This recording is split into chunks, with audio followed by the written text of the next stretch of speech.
我想講一樣啊，係點咧？我咧即係呢幾晚你知世界盃啦，係跟住有一晚我就喺公司睇完，係咪前晚咧？前晚喺公司睇完波好德國係攰，嘛係啦，咁啊好德國攰啦，咁我搭的士翻屋企啦。係咁翻到屋企嘅時候咧，其實咧就過去得啦80個半啦。係咁佢就同我講話81啦咁樣。咁通常都係咁講噶嘛，係咪？跟住咧，咁我就俾咗張100蚊紙佢，我就話：我等等我有1蚊㗎咁樣啦。咁我費事佢找啲散銀俾我啊嘛。咁我抄，但係抄極都係得5蚊銀同埋5毫紙喎。咁我就咁點算咧？跟住我就咁同佢講，我話：唔好意思啊，我得5毫紙咋。但係其實係明明80個半㗎嘛。啱啊。跟住佢個態度係差到咧，佢話吓，咁算咯，唔緊要啦，咁樣同我講喎。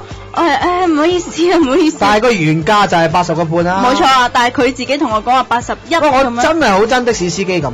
我都好憎啊！即係咩意思啊你？老 X 鳳咁樣噶，好似。我做乜要俾多5毫紙你啫？我仲要咁樣受你氣喎！明明80個半，我同你講話，唔好意思，我得5毫紙，你仲要咁樣俾個態度我，咁樣咩事啫？係咯，即係睇錶啫嘛，咪就係咁啫嘛。你冇權收多個5毫紙啊！我身冇散銀咁你咪收翻原價咯，咪真係咁嘅啫嘛。唔係，基本上佢係應該收原價㗎。係咯。佢做乜要收81先？即係唔係咁有陣時話喂零頭咁樣當 tips 咁啊係冇乜所謂。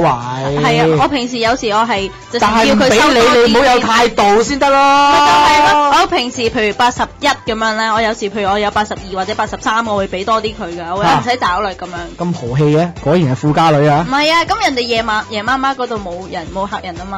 哦，咪俾多啲錢佢。1-2蚊改善唔到佢生活。如果個個都俾1-2蚊多啲，咁佢咁就唔同啦，即係每個人都捐血，咁就唔同啦，係咪先？即係好似我今日見到講開捐血，好似話有啲咩唔使血型嗰啲血已經出咗嚟啊嘛，即係人造血啊嘛，人造血啊，人造血啊，係啊，係，即係你以前咪又要 O 型、A 型、B 型咁樣，佢唔使啊，佢整一啲係乜人都用得嘅，乜人都啱用。